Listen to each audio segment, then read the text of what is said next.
నెల్లూరు జిల్లా వెంకటగిరి మున్సిపాలిటీలోని సచివాలయానికి notice board అంటించాడు ఇంటి యజమాని. 3 నెలల్లో భవనాన్ని ఖాళీ చేయమని యజమాని నోటీస్ అంటించారు.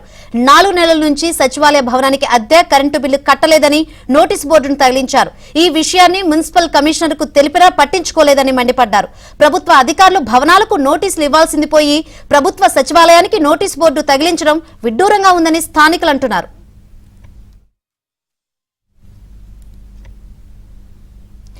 నెల్లూరు జిల్లా వెంకటగిరి మున్సిపాలిటీలోని సచివాలయానికి నోటీస్ బోర్డు అంటించారు ఇంటి యజమాని. 3 నెలల భవనాన్ని ఖాళీ చేయమని యజమాని నోటీస్ అంటించిన 4 నెలల నుంచి సచివాలయానికి అద్దె గాని కరెంటు బిల్లు కట్టలేని కారణంగా నోటీస్ బోర్డును అంటించినట్టు కనిపిస్తుంది. ఇదే విషయం గురించి మరింత సమాచారాన్ని మా ప్రతినిధి మహేష్ నడి తెలుసుకుందాం. మహేష్, శంకరి, ఇక్కడ నెల్లూరు జిల్లాలో ఉమ్మడి నెల్లూరు జిల్లాలో సచివాలయాలకి అద్దె భవనాలు ఉన్నాయి. దాదాపుగా ఒక 150 వరకు ఉంటాయి. వీటికి కనీసం అద్దెలు కూడా చెల్లించలేని పరిస్థితి.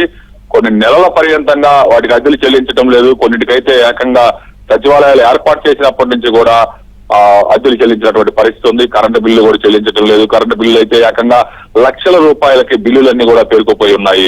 ఆయా భవనాల యజమానులందరూ కూడా ఆందోళన వ్యక్తం చేస్తున్నారు. మరొక 2-3 నెలల్లో ఈ ప్రభుత్వం తర్వాత మా పరిస్థితి ఏంటని చెప్పి వాళ్ళంతా కూడా ప్రశ్నిస్తూ ఉన్నారు. ఇవాళ రోజున ఉమ్మడి నెల్లూరు జిల్లాలో ఒక 10వ సచివాలయం ఇది. ఇక్కడ దాదాపు 3 డివిజన్లకు సంబంధించిన సచివాలయాలు, 3 సచివాలయాలు ఆ భవనంలో నడుస్తూ ఉన్నాయి.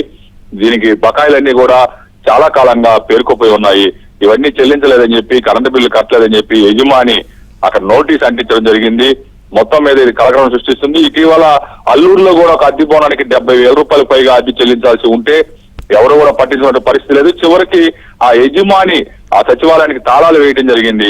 అప్పుడు దిగి వచ్చి అప్పటికప్పుడు పంచాయతీ నిధులు డైవర్ట్ చేసి ఆయనకి అద్దెలు చెల్లించారు. ఎవరైతే ప్రశ్నిస్తున్నారో, ఎవరైతే గట్టిగా అడుగుతున్నారో, తాళాలు వేస్తున్నారో వాళ్ళకి మాత్రమే అద్దెలు చెల్లిస్తున్నారు. కరెంటు బిల్లు కూడా ఒక్కొక్క సచివాలయానికి సంబంధించి లక్షల రూపాయల మేర పేరుకుపోతూ ఉన్నాయి. ఇవన్నీ కూడా అంటే విద్యుత్ శాఖకి 100 కోట్ల రూపాయలు సజావుగా కడితే సుమారు 100 కోట్లు చెల్లించాల్సి వస్తుంటే దానికి ఇలా బకాయిలన్నీ పేరుకోపోతే దాదాపు 350-400 కోట్ల వరకు కూడా విద్యుత్ శాఖ చెల్లించాల్సి వస్తుంది. అవన్నీ ఫైన్లు అవన్నీ కూడా కలుపుకుంటే ఇలా ప్రభుత్వ నిధులన్నీ కూడా దుర్వినియోగం అవుతున్నాయి. కనీసం సచివాలయాలకి ఇప్పుడు ప్రభుత్వం అయితే జగన్ ప్రభుత్వం సచివాలయాల గురించి చాలా గొప్పగా చెప్పుకుంటుంది. అదొక వ్యవస్థను తీసుకొచ్చాము, ప్రతి ఒక్కరికి అందుబాటులో తీసుకొచ్చాము పరిపాలన అని చెప్తుంది. కానీ వాస్తవ పరిస్థితులు మాత్రం పూర్తి భిన్నంగా ఉన్నాయి. మరోవైపు ఒక జలదంకి గ్రామం తీసుకుంటే అక్కడ 2 సచివాలయాల్ని పక్కపక్కనే నిర్మించారు. దానికోసం దాదాపు 50 కోట్లకు పైగా నిధులు వెచ్చించడం జరిగింది. వింజమూరులో అయితే ఏకంగా 7 సచివాలయాలు ఉన్నాయి. అవసరం ఉన్న దగ్గర సచివాలయాలు నిర్మించడం లేదు, అవసరం లేని దగ్గర 10ల సంఖ్యలో సచివాలయాలు నిర్మిస్తున్నారు. కనీసం వాటికి కూడా కాంట్రాక్టులకు బిల్లులు చెల్లించడం లేదు. వైసీపీ నేతలు ఆదుద్దాగా ఏదో ఆదాయాలు వస్తాయని చెప్పి సచివాలయ భవనాలు నిర్మించారు. వాళ్ళ సొంత డబ్బులు పెట్టి అప్పులు తెచ్చి మరి కొంతమంది భవనాలు నిర్మించడం జరిగింది. కనీసం వాటికి సంబంధించి కూడా కాంట్రాక్టులకి బిల్లులు చెల్లించకపోవడంతో చాలా మటుకు అసంపూర్తిగా ఉన్నాయి.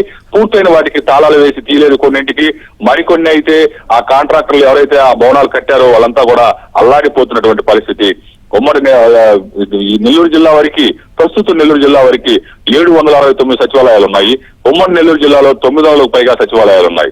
ఏ సచివాలయానికి వెళ్ళినా కూడా ఇదే పరిస్థితి కనిపిస్తుంది. బకాయిలు, యజమానులకి అద్దెలు చెల్లించకపోవటం, విద్యుత్ బకాయిలు అవైతే లక్షల రూపాయలు, అంటే దాదాపు మొత్తం మీద కోట్లలో పేరుకుపోయినటువంటి పరిస్థితి.